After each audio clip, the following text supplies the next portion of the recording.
할렐루야. 두바이 비전교회 성도 여러분, 기쁘고 복된 부활주일입니다. 하나님께서 오늘도 우리와 함께 하시고 예배 가운데 임하신 줄 믿습니다. 주님의 임재를 사모하시면서 각 가정에서 주님 앞에 기쁘게 찬양하고 예배하는 복된 자리가 되기를 바랍니다. 우리 함께 찬양으로 주 앞에 나아갑니다. 은혜로다 찬양합니다. 시작됐네, 시작됐네.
이제 다 함께 주님 앞에 우리 마음과 정성과 힘을 다하여 살아계신 우리 하나님을 경배하며 찬송으로 주님 앞에 더 가까이 나아가겠습니다. 찬양하며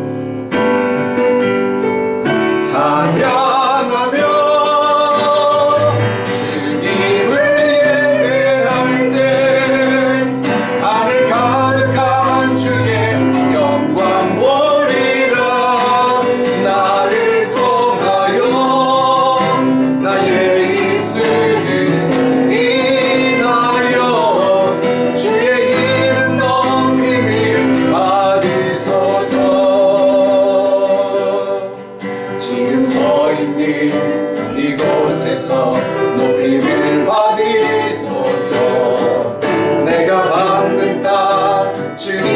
땅이니 하늘이 주의 이름 높이 올리며 넓은 바다가 주를 노래해 모든 만물 주를 경배해 모든 입술 주를 찬양해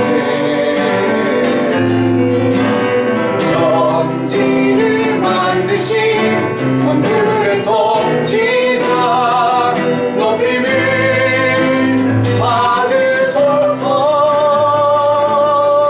내 평생에 주의 이름 높이며 어느 곳에서든지 주님을 노래하리라 내가 받는 모든 다 아버지의 영광이 선포되게 하리 찬양하며 주님을 예배할 때 하늘 가득한 주의 영광 보리라 나를 통하여 나의 입술을 인하여 주의 이름 높임을 받으소서 나를 통하여 나의 입술을 인하여 주의 이름 높임을 받으소서.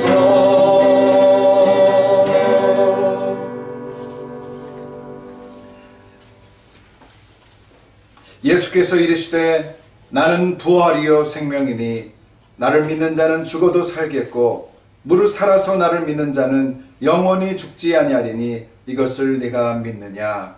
아멘. 하나님 감사합니다. 우리에게 하나님의 아들 독생자 예수 그리스도를 주시고 우리의 죄를 위하여 하나님 저가 십자가에 못 박혀 죽으심으로 하나님의 사랑을 확증하심을 인하여 감사합니다. 하나님 저를 죽은 자 가운데 놔두지 아니하시고 또 우리를 위하여 부활하시는 놀라운 하나님의 아들로 다시 한번 세우셨사오니 하나님 그 믿음으로 우리가 주 앞에 나아가며 오늘 복된 주일을 맞이하여 주님 앞에 영광을 돌립니다. 이 시간 우리 함께 하여 주시고 온전히 주님 홀로 영광 받아 주시옵소서. 예수 그리스도 이름으로 기도하옵나이다. 아멘. 이 시간은 우리 모두 주님 앞에 고백의 기도를 드리기를 원합니다. 예배자로서 온전치 못한 우리의 모든 부족한 모습 십자가 앞에 내려놓으며 예배를 위하여 부르짖으며 기도하겠습니다. 주여 우리의 연약함을 용서하여 주옵소서. 함께 그 자리에서 기도하겠습니다. 기도합니다. 존귀하신 하나님 아버지, 주님 앞에 하나님 부활주일로 나옵니다. 여전히 하나님 주님께서 우리를 대속하셨지만 하나님 우리 가운데 흠많고 부족한 우리의 인습, 우리 하나님 습성, 우리 인품이 아직도 주님 보시기에 부족하고 연약하고 하나님 죄 많음을 다시 한번 고백합니다. 그러나 주님 이 시간 우리를 위하여 십자가에 주신 예수님의 공로로 말미암아 주 앞에 나왔사오니 우리를 다스려 주시고 다시 한번 주의 은혜를 덧입혀 주옵소서. 감사드립니다. 주님 앞에 찬양합니다. 귀하신 주여 날 붙드사 주께로 날마다 더 가까이 저 하늘 나라 나 올라가 그 주의 품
은혜가 풍성하신 주님, 우리에게 예수 그리스도를 통한 부활의 참된 소망을 허락하시고 오직 예수님만 바라볼 때 주시는 기쁨과 평안으로 인해 감사드립니다.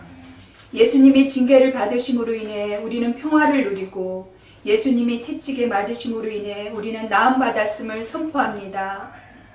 우리에게 천국에 대한 소망을 더해 주셔서 이 어둠의 권세에 사로잡힌 이 땅에서 날마다 승리하는 우리 모든 성도들이 되도록 은혜 허락하여 주시옵소서. 아멘. 코로나 사태로 인한 위협 가운데서 우리에게 참 평안을 허락하시니 감사드립니다. 이 재난의 최전선에서 애쓰시는 의료진들에게 힘과 능력을 더하여 주시고 치료제도 조속히 개발되게 하여 주시옵소서. 아멘. 이 위기의 시간에 한국교회가 겸손히 회개하고 어려움 속에 있는 이웃들에게 더 큰 사랑을 실천하는 예수님을 기쁘시게 하는 교회가 되게 하여 주시옵소서. 우리 두바이 비전교회를 주님께 올려드립니다. 광야의 길을 만드시고 사막에 강을 내시는 주님, 이 두바이에 놀라운 영적 부흥이 일어나게 하여 주시옵소서. 성령의 바람을 일으키는 건강한 교회로 우리 비전교회를 기름 부어 주시옵소서. 아멘. 하나님이 찾으시는 예배자가 세워지는 교회가 되게 하옵소서. 이 땅을 향한 예수님의 심장과 하나님의 사랑의 마음을 품고 죽어가는 영혼들을 위해 기도하며 선교와 구제의 사명을 감당하게 하여 주시옵소서. 아멘. 오늘 이 시간 부활하신 주님, 죽음을 이기고 승리하신 예수님의 은혜가 각자의 처소에서 예배드리는 두바이 비전교회 모든 성도님들의 심령에 충만하게 임하게 하옵소서. 아멘. 이 안개와 같은 시간을 지나고 있는 우리들에게 담대함을 허락하시고 견고하고 굳건한 믿음을 더하여 주시옵소서. 오늘 단위에서 선포되어지는 말씀이 생명력 있는 말씀으로 나오게 하시고 우리의 영이 소성케 되고 주님 주신 기쁨으로 충만한 은혜가 있게 하옵소서. 영과 진리로 예배드리는 이 시간 우리의 심령이 부활의 소망이 되신 예수님께만 집중하게 하여 주시옵소서. 아멘. 성령님, 이 시간 우리 예배 가운데 임재하여 주시옵소서. 부활이요 생명이신 예수님의 이름으로 기도드립니다. 아멘.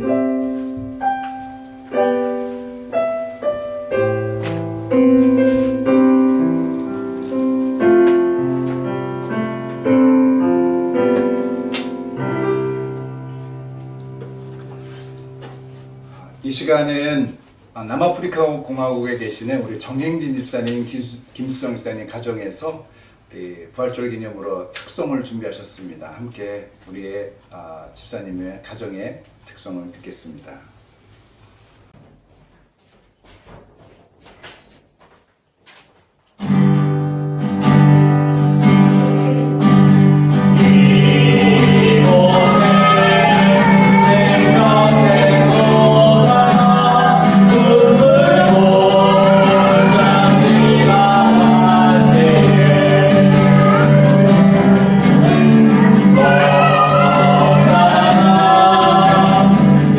Yeah.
할렐루야. 우리 정 집사님, 김수성 집사님 가정의 귀한 찬양 감사합니다. 또 오랜만에 영상으로지만 함께 찬양을 듣고 나눌 수 있어서 얼마나 기쁜지 모릅니다. 하나님께서 우리의 찬양을 또 함께 기뻐 받으신 줄 믿습니다. 우리 서로에게 또 감사와 축복의 인사를 나누며 서로를 위하여 기쁨의 교제를 나누길 원합니다. 가정에 계신 한 분 한 분 그렇게 인사하겠습니다. 예수님이 부활하셨습니다. 예수님이 부활하셨습니다. 예수님이 당신을 위해서 부활하셨습니다. 예수님이 당신을 위해서 부활하셨습니다. 아멘. 예, 부활의 참된 기쁨 누리길 바랍니다. 네, 몇 가지 전하는 소식 함께 나누길 원합니다. 오늘 벌써 우리 온라인 예배 드린 지 4주째가 됩니다. DCC에서 연락이 오기로는 다시 2주 동안 더 연장해서 우리 DCC 건물을 우선 모이는 것을 금지했다고 합니다. 그래서 4월 18일 정도까지라고 하는데 그 뒤에 상황은 계속해서 또 안내되는 대로 저희들에게 공고해 주겠다고 그렇게 연락이 왔습니다. 이 코로나 사태가 잠잠해질 수 있도록 하나님께서 정말 우리 기도대로 치료제를 보내주시고 정말 이게 우리의 경각심을 일깨우시는 하나님의 이 채찍이라면 저희가 정말 기도하고 주님 앞에 간구함으로 이 시기를 잘 넘기고 주님 앞에 온전히 설 수 있는 한국교회 세계교회가 될 수 있도록 우리 매일매일 1010 합심 기도 때 간절히 열심히 기도해 주시길 바랍니다. 실시간 예배가 계속해서 좀 어려워지고 있습니다. 장비와 또 기술적인 문제 계속 고심하면서 지금 준비하고 있는데 또 이렇게 말씀드리고 싶은 것은 각 가정마다 오늘 정행 집사님, 김수성 집사님께서 첫 타이틀을, 첫 테이프를 끄는 것처럼 여러분들이 이제 각 가정마다 집에서 또 찬양을 하시고 또 아니면 연주를 하시면서 영상을 좀 보내주시면 제가 이렇게 예배 시간에 함께 송출하면서 은혜를 나누고자 합니다. 기도도 또 우리 기도문을 보내주시고 또 찬양도 함께 영상을 찍어서 보내주시면 또 함께하는 예배가 될 것 같습니다. 이 시간에 귀하게 참여해 주시고 부활주일뿐만 아니라 이후로도 함께 계속해서 참여하는 예배 드릴 수 있기를 바랍니다. 하나님께서 여러분 가정과 우리의 삶 가운데 함께 하시는 줄 믿습니다. 어려운 시기에 또 힘내시고 믿음으로 승리하시길 바랍니다. 오늘 주신 하나님의 말씀 함께 봉독하기를 원합니다. 오늘 말씀은 부활주일 특별 말씀입니다. 누가복음 24장 13절부터 27절까지 말씀입니다. 신약성경 누가복음입니다. 우리 요한복음 바로 앞에 있는 누가복음 24장 13절부터 27절까지 말씀입니다. 저와 여러분 한 절씩 교독하겠습니다. 13절 누가복음 24장 13절 말씀 제가 먼저 읽습니다. 이는 하나님의 말씀입니다. 그날에 그들 중 둘이 예루살렘에서 25리 되는 엠마우라 하는 마을로 가면서 이 모든 된 일을 서로 이야기하더라. 그들이 서로 이야기하며 문의할 때에 예수께서 가까이 이르러 그들과 동행하시나 그들의 눈이 가려져서 그인 줄 알아보지 못하거늘 예수께서 이르시되 너희가 길 가면서 서로 주고받고 하는 이야기가 무엇이냐 하시니 두 사람이 슬픈 빛을 띠고 머물러 서더라. 그 한 사람인 글로바라 하는 자가 대답하여 이르되 당신이 예루살렘에 체류하면서도 요즘 거기서 된 일을 혼자만 알지 못하느냐. 이르시되 무슨 일이냐 이르되 나사렛 예수의 일이니 그는 하나님과 모든 백성 앞에서 말과 일에 능하신 선지자이거늘 우리 대제사장들과 관리들이 사형 판결에 넘겨주어 십자가에 못 박았느니라. 우리는 이 사람이 이스라엘을 속량할 자라고 바랐노라. 이뿐 아니라 이 일이 일어난 지가 사흘째요. 또한 우리 중에 어떤 여자들이 우리로 놀라게 하였으니 이는 그들이 새벽에 무덤에 갔다가 그의 시체는 보지 못하고 와서 그가 살아나셨다 하는 천사들의 나타남을 보았다 함이라. 또 우리와 함께한 자 중에 두어 사람이 무덤에 가 과연 여자들이 말한 바와 같은 걸 보았으나 예수는 보지 못하였느니라 하거늘 이르시되 미련하고 선지자들이 말한 모든 것을 마음에 더디 믿는 자들이여 그리스도가 이런 고난을 받고 자기의 영광에 들어가야 할 것이 아니냐 하시고 함께 읽겠습니다. 이에 모세와 모든 선지자의 글로 시작하여 모든 성경에 쓴 바 자기에 관한 것을 자세히 설명하시니라. 아멘.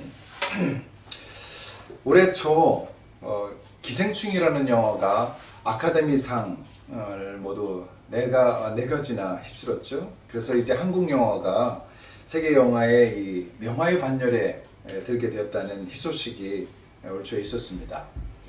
기생충이 성공한 이유가 무엇인가 여러 가지가 있겠지만 무엇보다도 스토리 전개의 탁월성을 빼놓을 수 없을 것입니다. 이 비평가들의 얘기로는 예상할 수 없는 전개 방식, 또 극적인 반전이 그 영화의 강점이라고 이렇게 평을 합니다. 자, 그 반전의 그 반전이 비극적이라는 것이 사실 우리 눈에도 좀 비극적입니다만, 아무튼 사람들은요, 이 반전의 이야기를 참 좋아하는 것 같습니다. 여러분은 자기 인생 가운데서 반전되는 사건들 혹시 경험한 적이 있으신가요? 여러분, 비극적인 반전을 떠올리라 하면 좀 슬퍼지니까 우리가 좀 극적인 기쁨을 가져다 준 그 반전이 어떤 것인지 떠올려 보시면 좋겠습니다. 여러분의 삶 가운데 어떤 극적인 기쁨의 반전이 있었습니까? 위중한 병이 갑자기 치유받는 그런 일들 혹시 경험해 보셨습니까? 생각지도 못한 승진이나 아니면 정말 부도가 날 뻔한 사업의 위기 가운데서 극적으로 누구의 도움이든지 아니면 전환이 돼서 살아날 수 있었다든지, 여러분 그런 경우가 있습니까? 저 개인적으로는 제가 대학 입시 합격 발표 소식을 들었을 때가 정말 극적인 반전의 경험을 했었지 않는가 그런 생각을 합니다. 제가 입시를 볼 때는 학력고사라고, 수능평가가 아니죠. 학력고사라고 불렀는데 제가 그날 평소보다 시험을 너무나 못 쳤습니다. 완전히 망쳤어요. 그래서 제가 지원했던 그 학과에 합격한다는 것을 전혀 생각지 못했습니다. 그래서 그때는 3지망까지 같은 학교에 지망을 했는데 저는 한 3지망 정도에 혹시나 붙었을까 이러는 기대를 가지고 전화를 걸었는데 1지망에 지원했던 그 학과에 합격했다는 소식을 들었는데 그때 그 전화기 너머에서 들리는 소리가 얼마나 좋았는지 그 기쁨이 이루 말할 수 없었습니다. 여러분, 인생에는 가끔 반전들이 일어나면서 우리의 삶을 좀 더 다이나믹하게 만들어주는 것 같습니다. 그런데 여러분, 성경을 들여다보면 우리 하나님이야말로 정말 반전을 좋아하시는 분이다 라는 사실을 알게 됩니다. 보십시오.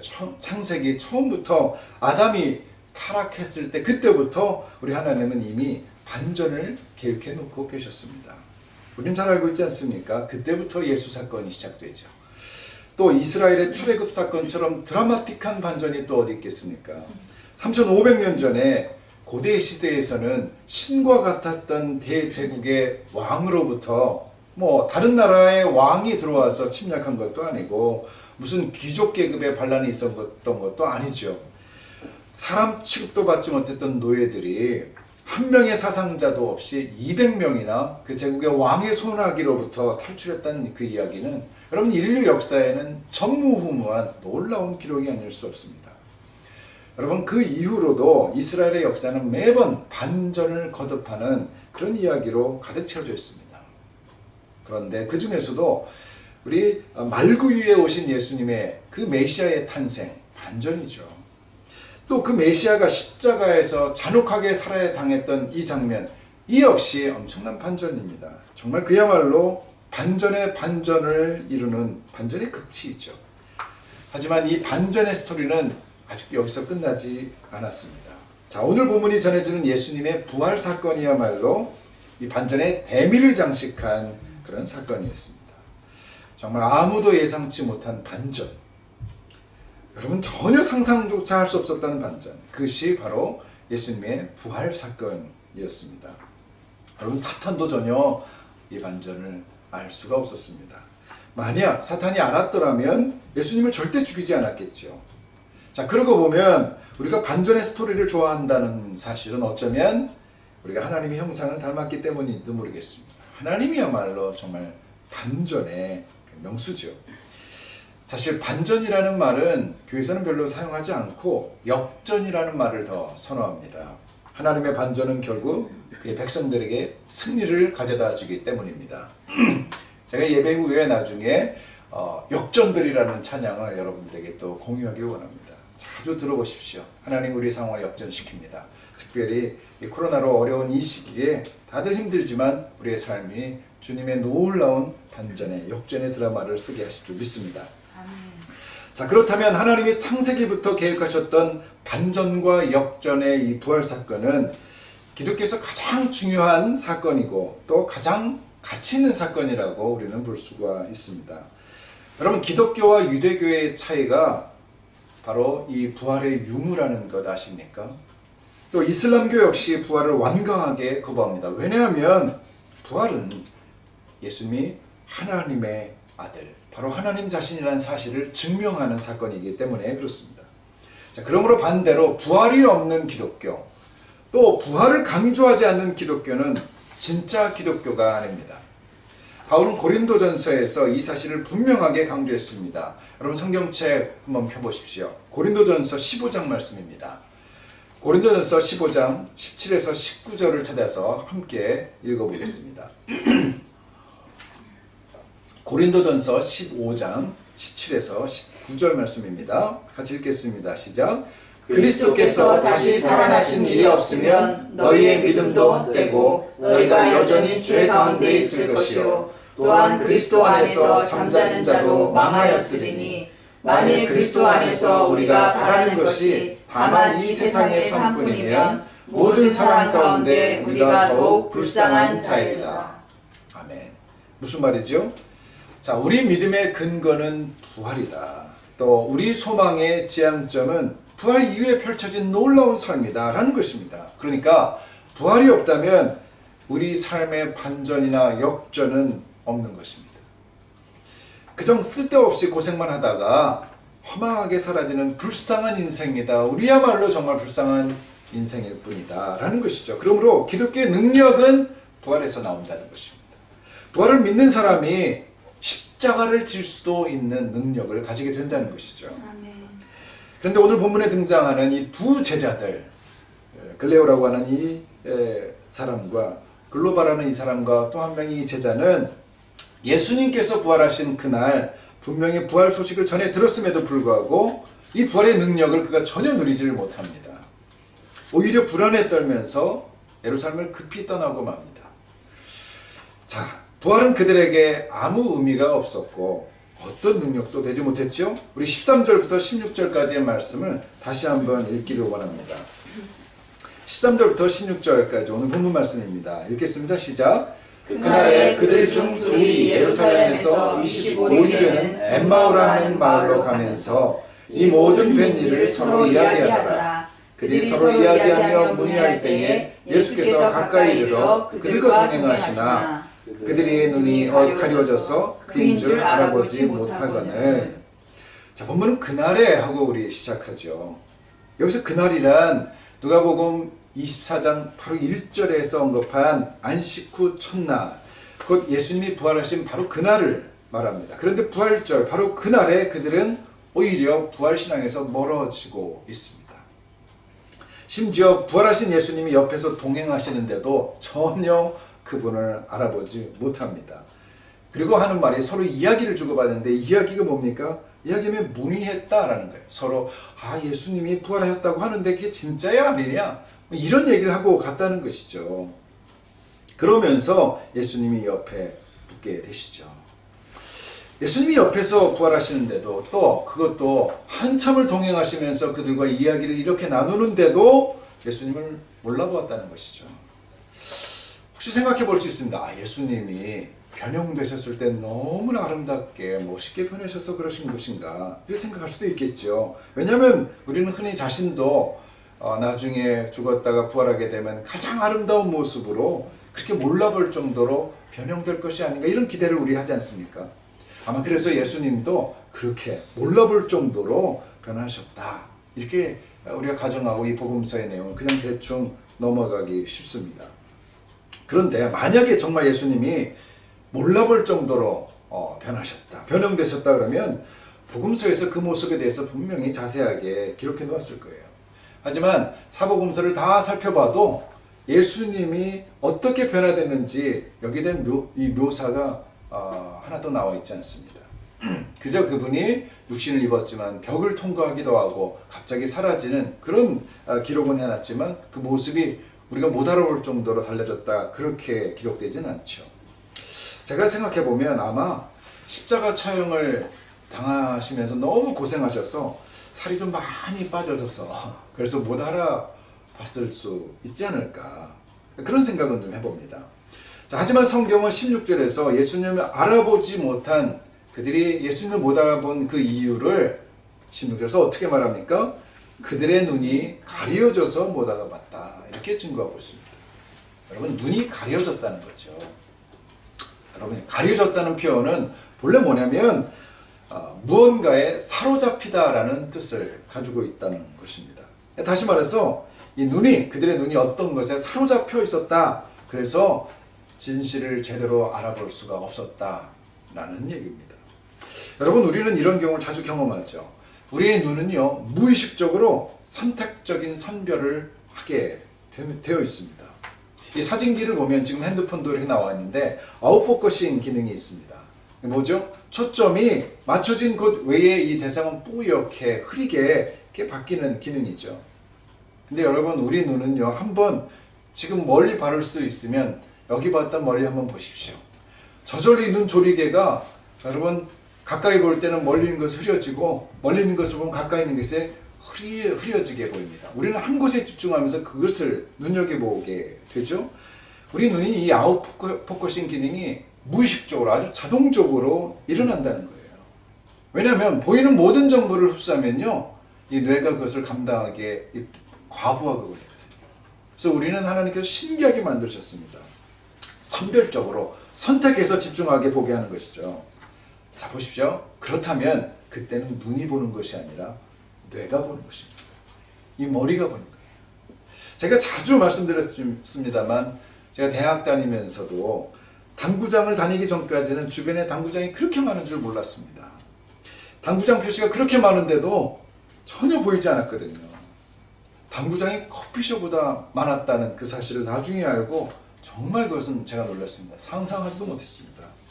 제가 그때 눈이 가려져 있었다는 것이죠. 눈이 가려진 겁니다. 내가 보고 싶은 것만 본 거죠. 여러분, 제자들의 이 두 제자들의 뇌 속, 이 머릿속에는 부활이라는 것이 전혀 존재하지 않았습니다. 그렇기 때문에 부활하신 예수님을 알아볼 수 있는 눈이 없었던 것이죠. 여러분, 우리 눈은 전혀 객관적이지 않습니다. 이런 선택적 선별의 부작용이 있는데 그게 바로 선입견이라는 것이죠. 여러분, 선입견, 관점이에요.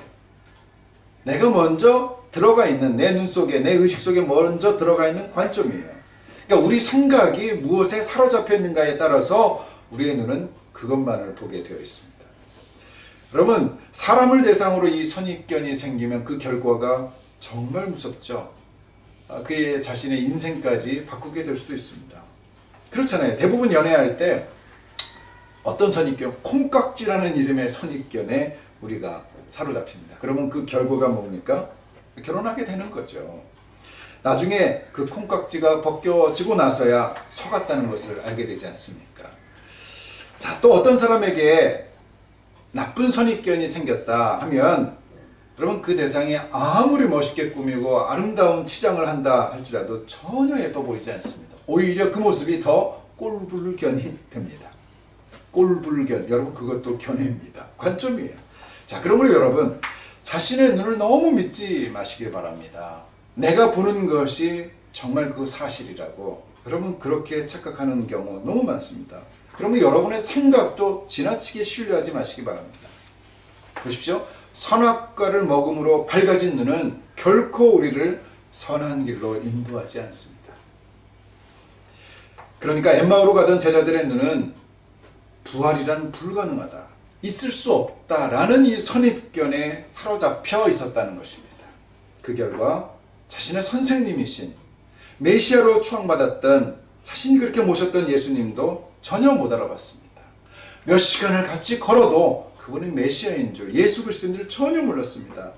여러분, 그 선입견이 어느 정도까지인가 보면 그날 새벽에 무덤에 가서 자기들 눈으로 분명히 확인했다고 그렇게 증언하는 여자들, 그들의 말, 또 두 사람의 제자들이 가서 그것을 확인했다는 그 증언까지도 그들은 불신했습니다. 받아들일 수가 없었어요. 선입관이 그렇게 무서운 겁니다. 이쯤 되면 선입관은 그냥 믿음의 수준입니다. 우리 본문 22절부터 24절까지 함께 읽겠습니다. 22절부터 24절까지 말씀입니다. 시작. 또한 우리 중에 어떤 여자들이 우리가 놀라게 하였으니 이는 그들이 새벽에 무덤에 갔다가 그의 시체는 보지 못하고 와서 그가 살아나셨다는 천사들의 나타남을 보았다 함이라. 또 우리와 함께 한 자 중에 두어 사람이 무덤에 가 과연 여자들이 말한 바와 같음을 보았으나 예수는 보지 못하였느니라 하거늘. 자, 문제는 이런 놀랍고 반가운 증언, 그 예수 부활의 증언을 듣고서도 이들은 그것을 직접 가서 확인해 보려 하지 않았다는 거예요. 예수님을 그렇게 따라다녔는데도 부활했다는 소식을 들었지만 그들이 그것을 가서 확인할 생각을 하지 않고 아예 엠마오로 떠나면서 그냥 그 부활 사건이 그들이 했던 증언이 그냥 가십거리 정도라고 생각하고 뭐 진짜일까 아닐까 이 정도의 이야기를 하고 있었다는 거예요. 결국 뭡니까? 여러분, 이것은 믿음의 문제라는 것입니다. 여러분, 그러므로 우리가 여기서 주목해야 될 점은 여러분, 부활이라는 이 사실 자체가 정말 기독교에서 중요한 사건이고 또 기독교의 핵심 진리이자 역사적으로 일어난 실제 사건이라 할지라도 여러분, 그 사건, 그 실제 사건이 나 자신, 나 개인에게도 중요한 의미가 되면 여러분, 우리 눈에서 이 불신이라는 콩깍지가 벗겨져야 된다는 사실이에요. 빈 무덤이라는 사실이 중요하냐? 여러분, 그 중요하겠죠. 그러나 그것이 내게 과연 중요한 것인가? 아니에요. 여러분, 그렇게 많은 사람들이 예수님의 빈 무덤을 확인했음에도 그 사실이 엠마오로 가는 두 제자들의 불신이라는 선입견을 제거해 주지 못했다는 거예요. 사실이 여러분 믿음을 가져오는 게 아니라는 것이죠. 그러므로 믿음은 객관적인 사실에서 얻어지는 것이 아닙니다. 많은 사람들이 그렇게 얘기합니다. 나에게 확실한 증거를 보여주면 나 예수님을 믿겠다. 아니면 내게 어떤 기적이라도 보여주면 내가 믿겠다 이렇게 말합니다. 만약 그런 방법이 정말 맞다면 예수님께서 왜 이 두 제자에게 나타나실 때 내가 바로 부활한 예수다 이렇게 말씀하시면서 부활의 기적을 보여주시던지 아니면 정말 내가 부활한 것이 사실이라고 그렇게 직접 말씀하고 증명해 주시지 않았겠습니까? 여러분, 그렇게 되는 것이 아닙니다. 여러분, 우리 눈의 콩깍지가 그렇게 벗겨지지 않습니다. 여러분, 증명해서 벗겨지나요? 여러분, 그렇지 않습니다. 자, 이제 예수님의 말씀을 한번 들어보십시오. 25절, 26절 말씀을 제가 읽어드리겠습니다. 25절, 26절 말씀입니다. 이르시되 미련하고 선지자들이 말한 모든 것을 마음에 더디 믿는 자들이여 그리스도가 이런 고난을 받고 자기의 영광에 들어가야 할 것이 아니냐 하시고. 여러분, 우선 이렇게 콩깍지가 씌어진 사람들을 일컫는 좋은 단어가 있는데 뭐라고요? 예수님이 얘기하십니다. 미련한 자들. 미련한 자들이라는 거예요. 또 이와 동격으로 사용한 표현이 또 등장하죠. 뭐예요? 마음에 더디 믿는 자. 마음에 더디 믿는 자. 즉 미련하다는 말의 의미는 여기서 말씀을 더디, 천천히 믿는다는 것을 말합니다. 그러면 반대로 지혜로운 자는 어떤 자일까요? 성경 말씀을 깨닫는 대로 곧바로 믿는 것을 말하죠. 믿음이 곧 지혜의 척도인 셈입니다. 자, 그러니까 세상에서 똑똑하다고 하는 이 불신자들은 실상은 미련한 자라는 것입니다. 여러분, 이게 성경의 또 다른 반전 아니겠습니까? 성경에 이런 많은 반전들이 있습니다. 높은 자는 낮아지고 총명한 자는 어둡게 되고 가난한 자는 부욕해 되고 부유한 자는 여러분 가난해지는 것. 여러분, 이것이 성경의 원리죠. 예수님은 엠마오 제자들에게 사실이나 기적을 통해서 그들에게 부활을 증거하지 않으셨다라는 사실 꼭 기억하십시오. 어떻게 그럼 부활을 증거하셨습니까? 우리 27절 말씀 함께 읽습니다. 27절 말씀입니다. 시작. 이에 모세와 모든 선지자들의 글로 시작하여 모든 성경에 쓴 바 자기에 관한 것을 자세히 설명하시니라. 아멘. 보십시오. 모든 성경에 쓴 바, 바로 성경 말씀으로 자신의 부활을 증거하셨습니다. 그들 눈앞에 자신이 있음에도 불구하고 내가 예수다 말씀하지 아니하시고 날 봐라, 내가 부활한 예수다 그렇게 안 하시고 구약 성경 말씀에 기록된 그 말씀으로 부활을 증거하셨어요. 내가 여기서 부활한 존재인데도 구약의 말씀으로 부활한 사실을 증거하셨어요. 그러면 어떤 분은 이것이 예수님의 유머다, 예수님이 가진 익살이다 이렇게 얘기를 하기도 합니다. 모르는 척 다가가시잖아요. 끝까지 모르는 척. 이거 보면 좀 우스울 수 있죠. 예수님의 유머다, 마치 예수님 자신이 아닌 것처럼 대화도 하고 먹기도 하시는 이 모습이 예수님의 유머로 보여진다는, 누가 어떤 목사님 그런 얘기를 하시는데 저는 반대합니다. 주님은 그렇지 않아요. 분명한 목적을 가지고 지금 이렇게 하신 거죠. 여러분, 믿음은 기적으로 생기는 것이 아니라는 거예요. 빈무덤 같은 증거 자료를 가지고 아니면 객관적인 사실 가지고 믿음이 생기는 것이 아니라는 거죠. 여러분, 기적이나 객관적인 사실은 믿음의 원리가 될 수 없습니다. 그것은 지극히 개인적인 경험에 지나지 않습니다. 여러분, 믿음은 말씀을 들음으로, 성경 말씀을 깨달음으로 얻는 것입니다. 여러분, 이것이 믿음의 원리입니다. 여러분, 기적만 가지고는 개인적 차원에 머물러요. 그러나 성경은 전 세계적으로 동시에 우리에게 믿음을 줄 수 있어요. 기적은 개별적으로 우리에게 어떤 믿음을 줄 수 있을지 몰라도요, 주님은 그런 방법을 취하지 않으세요. 성경 말씀을 통해서 진리를 증거하시고 우리에게 믿음을 선사하십니다. 믿음은 말씀을 들음으로, 성경 말씀을 깨달음으로 얻는 것입니다. 여러분, 이것이 믿음의 원리죠. 근데 여러분 아십니까? 이 성경 말씀 읽는 것만으로는 부족합니다. 여러분, 예수님이 긴 시간 동안 성경 말씀을 풀어줬어요. 그러나 여전히 그들이 예수님을 부활하신 자신의 스승으로 알아보지 못했습니다. 그렇다면 여기에 한 가지 더 필요한 것이 있습니다. 오늘 본문을 넘어서 30절부터 32절까지의 말씀을 제가 읽어드리겠습니다. 여러분 찾아보십시오. 30절에서 32절까지의 말씀입니다. 자, 읽습니다. 그러나 함께 음식 잡수실 때에 떡을 가지사 축사하시고 떼어 그들에게 주시니 그들의 눈이 밝아져 그인 줄 알아보더니 예수는 그들에게 보이지 아니하시는지라. 그들이 서로 말하되 길에서 우리에게 말씀하시고 우리에게 성경을 풀어주실 때에 우리 속에서 마음이 뜨겁지 아니하더냐. 예수님은 제자들과 함께 여관에 들어가십니다. 그리고 거기서 갑자기 예수님이 성만찬을 나누기 시작하는 거예요. 여러분, 주님이 지금 떡을 떼시고 잔을 지금 나누셨습니다. 성만찬이죠.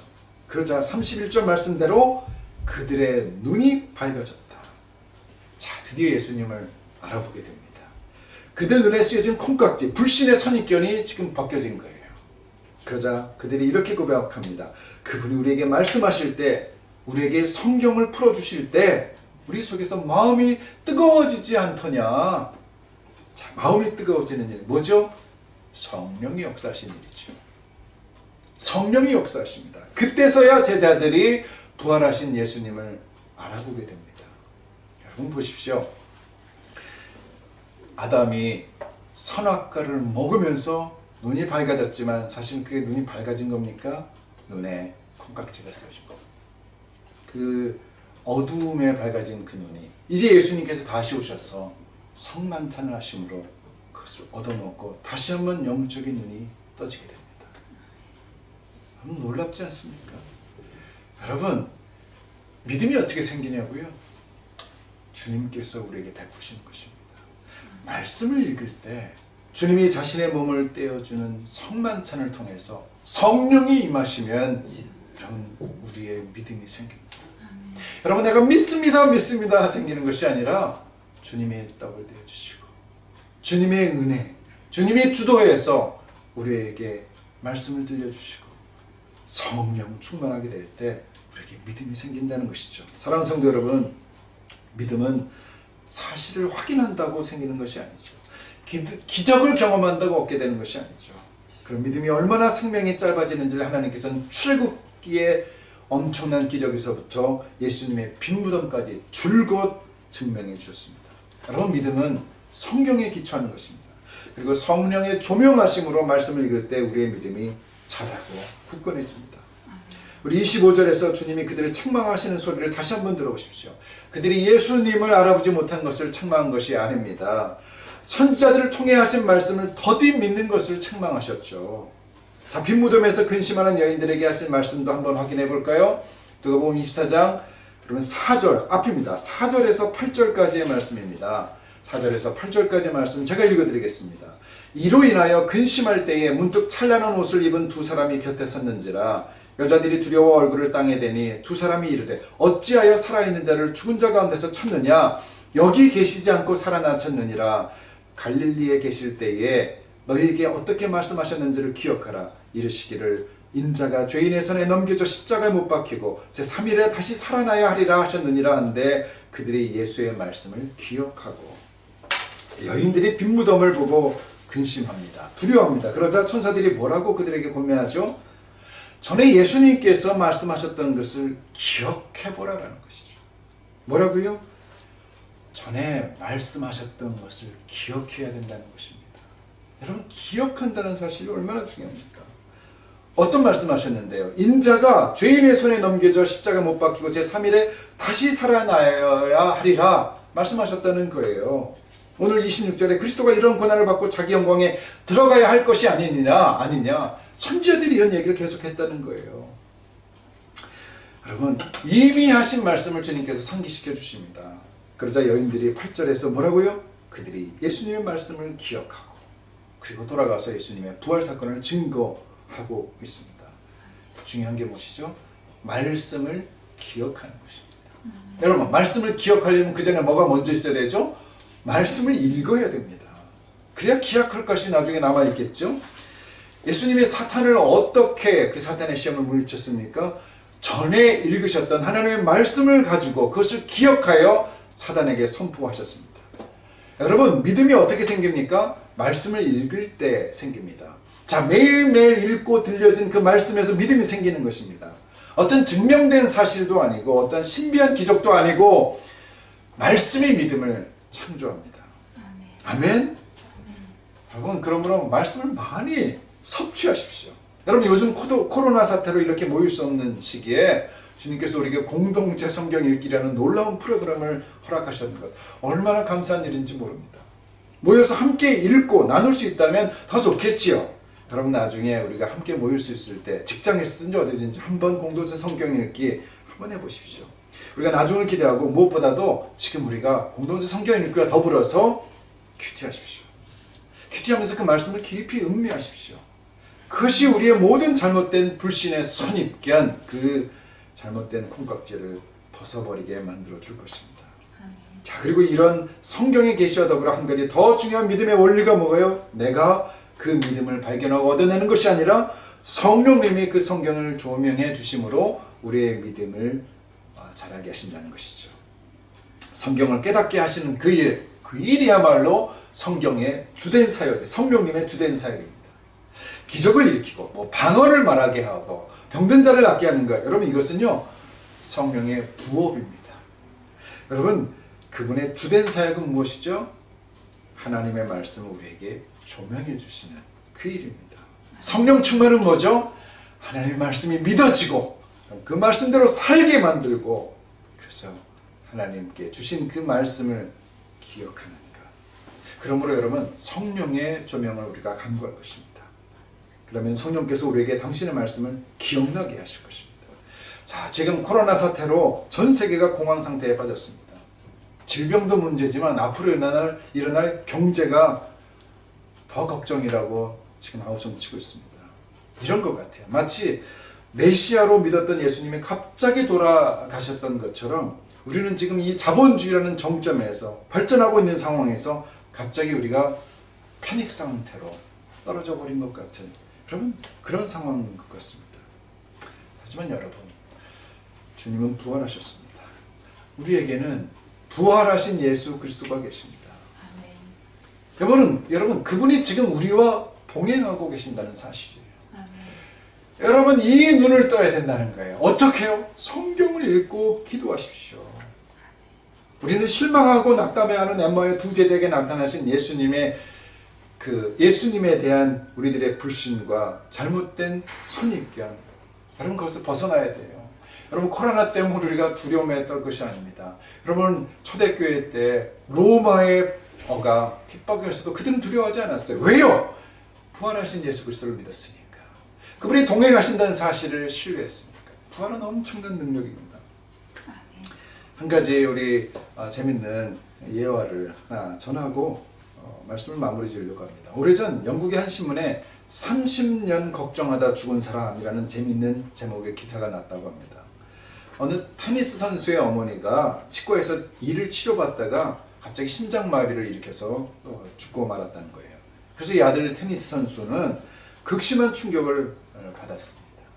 그 이후에 30년이 넘도록 이 선수는 아무리 이가 아파도 치과라면 문전에도 가지 않았다고 합니다.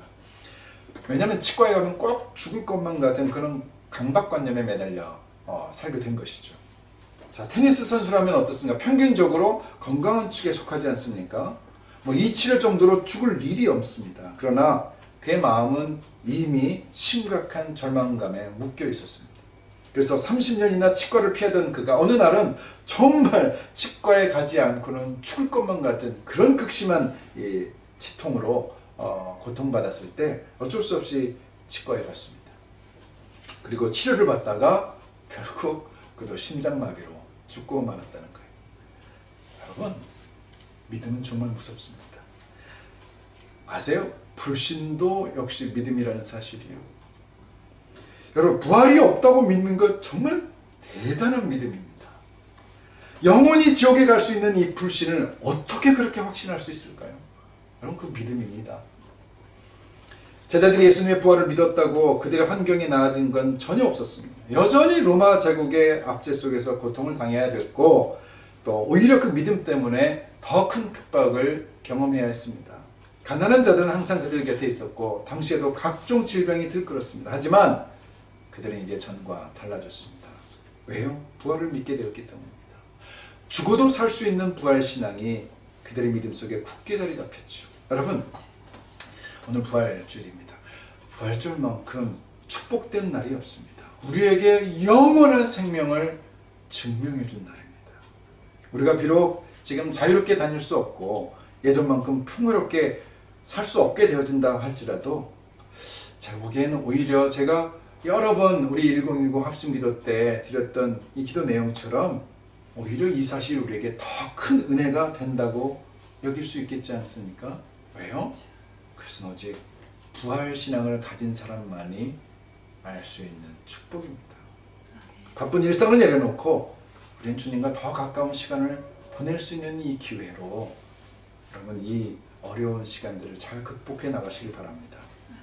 여러분, 오순절 마가의 다락방에 모인 제자들도 두려워 밖에 나갈 수 없었죠. 그것이 오히려 그들이 오랜 시간 동안 함께 기도하고 결국 성령의 강한 역사를 경험하는 놀라운 축복이 되었습니다. 사랑하는 미전교회 성도 여러분, 바로 이때 우리의 부활 신앙이 다시 회복될 수 있기를 바랍니다. 아멘. 오순절 성령의 역사를 기대하면서 기도하시기 바랍니다. 성령의 조명하심 아래 성경 읽으며 하나님 말씀을 기억하십시오. 주님께서 우리와 함께 하실 줄 믿습니다. 아멘.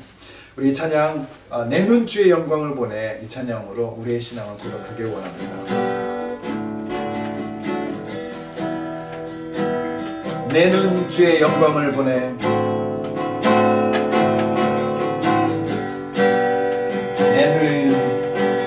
내 눈 주의 영광을 보내 우리 가운데 계신 주님 그 빛난 영광 그 빛난 영광 온 하늘 덮고 온 하늘 덮고 아멘 그 찬송 온 땅 가득해 내 눈 주의 영광을 보내 내 눈 주의 영광을 보내 찬송 가운데 서신 주님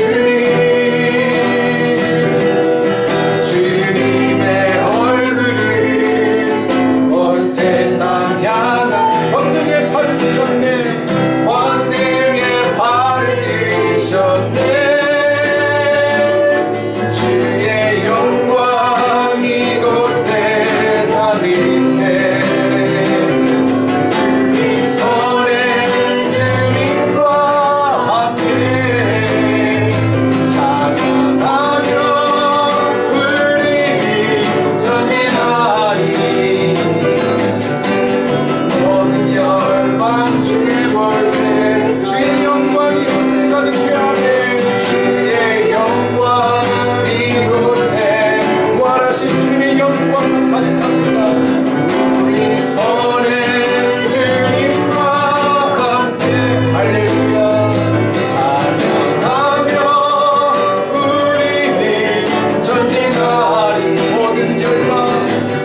있게 하셔서 주의 말씀을 기억하고 말씀에 순종함으로 하나님을 만남으로 우리의 믿음이 주님 하나님 자라고 든든해져서 부활신앙의 증인으로 살아가게 하여 주시옵소서. 코로나로 힘들고 어렵지만 그러나 주님과 더 깊은 교제로 나아가는 그런 기회로 만들 수 있도록 우리에게 지혜를 더하여 주옵소서. 믿음의 지혜를 더하여 주옵소서. 함께 지금 간절히 기도하겠습니다. 할렐루야. 하나님 아버지 감사합니다. 하나님 우리가 주님 앞에 나옵니다. 부활주의를 맞이하여 우리의 눈을 새롭게 하여 주옵소서. 하나님 우리의 하나님 믿음이 건강하게 해주소서. 하나님 바울 사도가 하나님 주님을 모르고 감사할 때에 믿음이 써있습니다. 하나님 아버지 하나님 우리의 눈이 벗겨지고 정말 부활신앙으로 하나님 그 선물을 받으시는 그것의 모든 성도들의 성도들과 하나님 주님 함께 하시고 믿음이 흔들리지 않고 나아지고 도와주시옵소서. 아멘. 하나님 감사합니다. 주님 우리를 위하여 죽으시고 우리를 위하여 다시 살아나신 놀라운 은혜를 감사드립니다. 아버지 하나님 이 부활신앙 우리에게 절대 꺼지지 않게 하여 주옵소서. 하나님 올림픽의 성화는 꺼질지야 몰라도 우리 내면에 타오르는 성령의 불길은 꺼지지 아니하도록 주님 우리의 믿음을 더하여 주옵소서. 하나님 우리가 깨어서 기도하며 성경을 읽으며 성령 충만함을 구합니다. 하나님 각자 어디서든지 우리 두바이 비전교회 모든 성도들이 성경 안에서 성령을 통하여 하나님의 놀라운 축복을 받으며 믿음이 충만케 하여 주옵소서. 예수 그리스도의 이름으로 간절히 기도합니다. 아멘. 네, 다 함께 은혜 아니면 찬양을 드리면서 주님 앞에 봉헌하겠습니다. 은혜 아니면 나서지 못하네. 십자가의 그 사랑 능력 아니면 나서지 못하네. 아멘. 은혜 아니면 나서지 못하네. 놀라운 사랑 은혜 아니면 나서지 못하네. 은혜 아니면 은혜 아니면 나서지 못하네. 놀라운 사랑 은혜 아니면 나서지 못하네.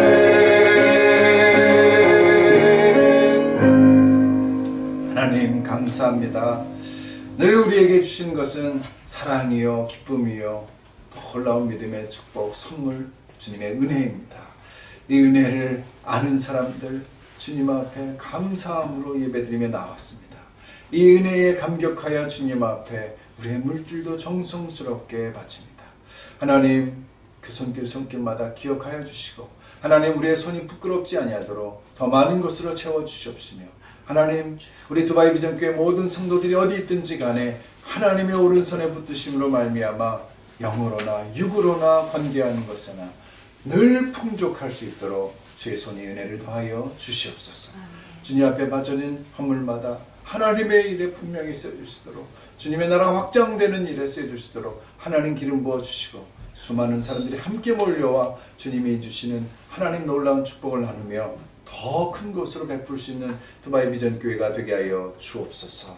우리 예배를 받으신 하나님을 찬양하오며 이제는 우리 주 예수 그리스도의 은혜와 하나님 아버지의 놀라우신 사랑하심과 성령님의 인도 역사 충만케 교제하시게 하시니 주님 앞에 부활신앙으로 온전히 무장하여 날마다 성령 충만하여 주님의 부활의 산 증인으로 살기를 다짐하는 성경 읽고 기도하며 성령 충만하기를 원하여 주 앞에 무릎 꿇는 주님의 친백성들 머리머리 위에 저들의 기도 위에 간구 위에 읽는 성경 시간 위에 또한 저들의 가정과 그 영혼과 만남과 행하는 모든 일들 위에 기업이 두바이 비전교회와 흩어져 있는 선교사들 가운데 이제부터 영원까지 함께 없시기를 간절히 축원하옵나이다. 아멘. 감사합니다. 주님께서 하신 모든 일을 찾아갑니다. 도와주시고 새롭게 하여 주시옵소서. 할렐루야. 살아계신 하나님을 찬양합니다. 살아계신 주, 살아계신 주, 나의 참된 소망. 할렐루야. 걱정이지 전혀 없네. 사랑해 주네. 갈 길 너하리. 내 모든 삶의 기쁨 늘 충만하네. 아멘. 살아계신 하나님께 감사와 영광의 박수 드립니다. 아멘. 아멘. 할렐루야. 부활주일 기쁘고 즐겁게 예배를 드렸습니다. 여러분, 우리 계속해서 10시에 영적으로 기도하면서 함께 만나길 바랍니다. 한 주 동안 승리하십시오. 할렐루야.